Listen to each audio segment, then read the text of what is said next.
Every day, it seems like the world is out to get us.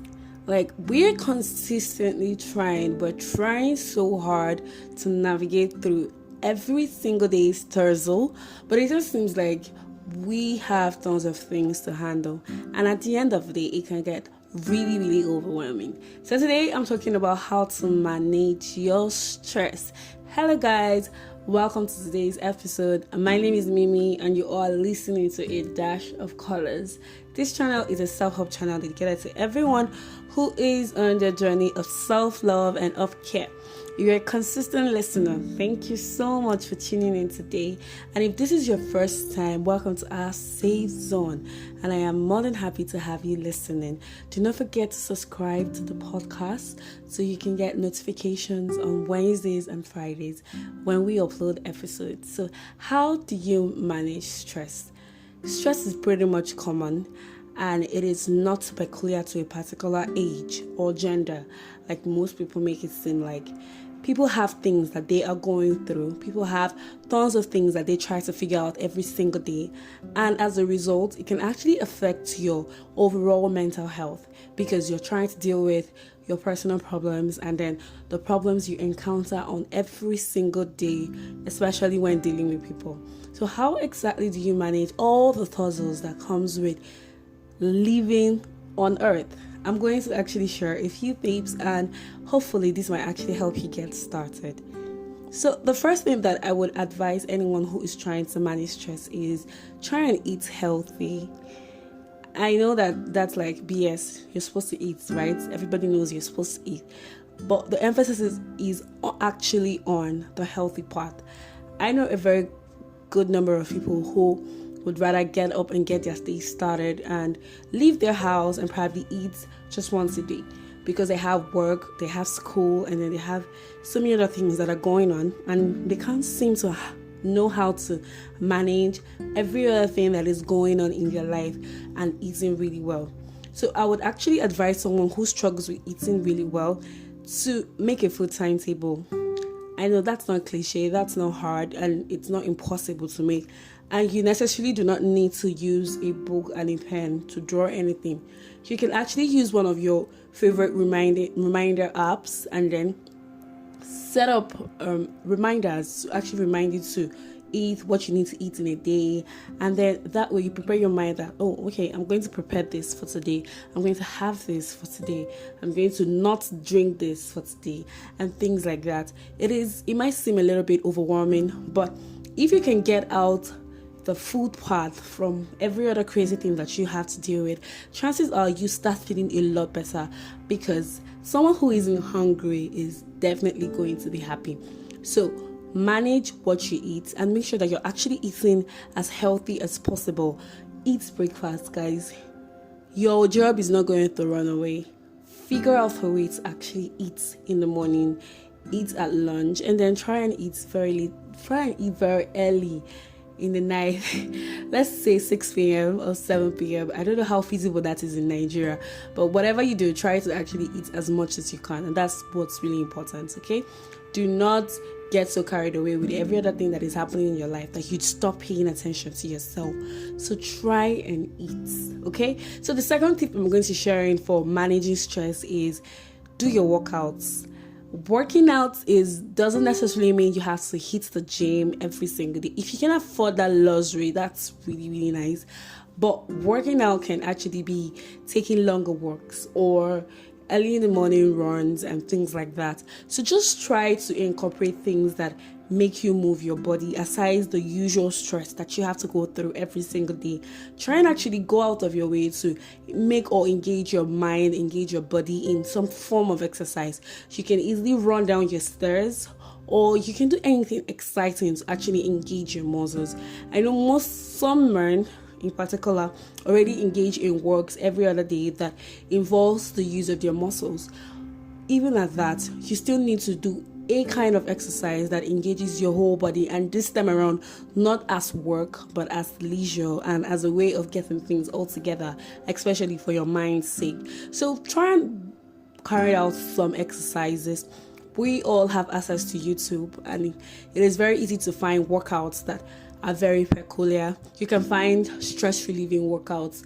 You can find workouts for your lower body, your upper body, anything at all that you really feel like you need to work out, you need to work on, or anything at all that you feel would actually make you feel a lot better about yourself. So try and relieve your stress using workouts. It is actually a very important tip when you're trying to get away from every other craze going on in your life. All right, so the third tip is meditation. I know a few months back I made a podcast on meditation, and I tried to talk about the importance of staying quiet from every other noise happening around you. And not everybody can afford to do meditation because most people's minds are already very, very, very busy, and chances are they might not learn how to stay quiet eventually. But you need to meditate. And I'm not asking you to say words. I'm not asking you to make any kind of request to God or to the universe. I'm just asking you to stay quiet for a few minutes every day and just zoom out from every other thing that is happening. Meditation has a way of calming the mind and calming the soul, and it has a way of keeping the body in check as well. So you're not meditating because you're trying to say any form of prayer to God or even to the universe. You are only meditating because you want to give yourself or take your body or mind or soul away from every other kind of noise that you have to go through on a daily basis. So meditation is very important. So what is the best time to meditate? I would suggest very early in the morning. It depends on when you usually wake up, but I feel like meditating before you get involved with every other activity would actually help you relax more. So you can see if you can wake up first, do your meditation, then plan what you're going to eat. Not plan what you're going to eat, guys. Eat food or make breakfast, something like that. And then you can go ahead and then exercise while you're waiting for breakfast to cook as well. So you see, I'm giving you tips on how to actually arrange everything that I'm sharing so it doesn't become like a chore or anything, right? So the first thing I said is what? Eat healthy, guys. Do not sacrifice your food because of work to go out of your way to actually exercise, to move your body. And the third tip is meditate as often as possible. And the thing with meditation is it is not as easy as we said, because the first few times you try meditation, you might actually see that you're struggling to keep your mind afloat, or you're trying to stay away from thinking about anything or worrying about anything, but it's fine. All right, so you can try 5 minutes a day, then you can move on to 10 minutes, then you can move on to 15 minutes until it's relatively easier for you to handle it better. Okay, so that's the third tip on how to manage your stress. The fourth thing I would share is manage social media. God, this is one of the problems that we have, and alongside every crazy thing that happens to us, most of the things that actually aggravate our problems is how much time you spend on social media, especially if you're someone who's dealing with anxiety and you're constantly faced with anxiety about your life or your personal goals. And if you expose yourself to content about people who seem to be doing relatively better than you are actually making your anxiety worse. So control the content you feed on, control the things that you pay or the things that you feed your mind with, especially if you're trying to curtail how much stress your mind undergoes. Okay, we're not talking about the fact though that we already have every other thing that is happening around us. We're saying we're going to control the things that we can control. There are factors, of course, that are so beyond our control, but that doesn't mean that we won't carry out the day-to-day things that would relieve us of all the other crazy things that are going to happen eventually. So this is one of the things I'm saying. Curtail how much time you spend on social media. Personally, I struggle with that because I don't have a lot of friends, and most times the only way I can actually talk or say things or be there and then see what's going on is actually to spend my time viewing people's WhatsApp status, being on Twitter, being on Instagram, and even Facebook. And the problem with that is most times I just end up being engulfed with the fact that everybody is putting out the perfect image of how their life is going. And me, on the other hand, who is struggling with anxiety, is barely keeping up. So one of the things I do right now is to put my phone on the focus mode. I don't think everybody has access to that on their phones, but I have something on my phone that controls how much time I spend on distracting apps, and you get to choose what distracting apps that you're struggling with. So usually I would set this and then restrict my stay or how much time I can spend on each of these apps. For WhatsApp, sometimes it's 5 minutes. For Twitter, it can be 5 minutes as well. So it all depends on how you intend to do this. But try and curtail how much time you spend on social media.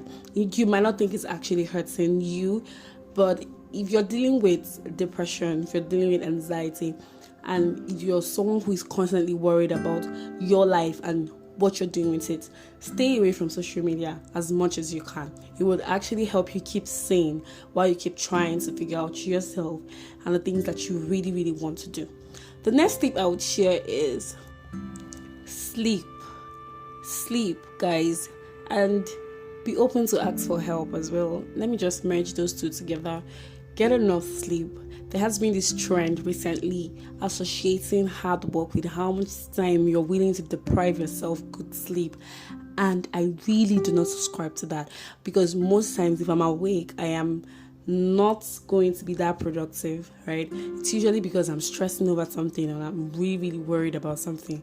So the best thing to do is just to take my mind off everything, zero out of every single thing that is going on, and have a good night's sleep. So sleep as much as you can, sleep as much as you should. Do not sacrifice your sleep because some dude on social media is saying you shouldn't sleep up to 6 hours.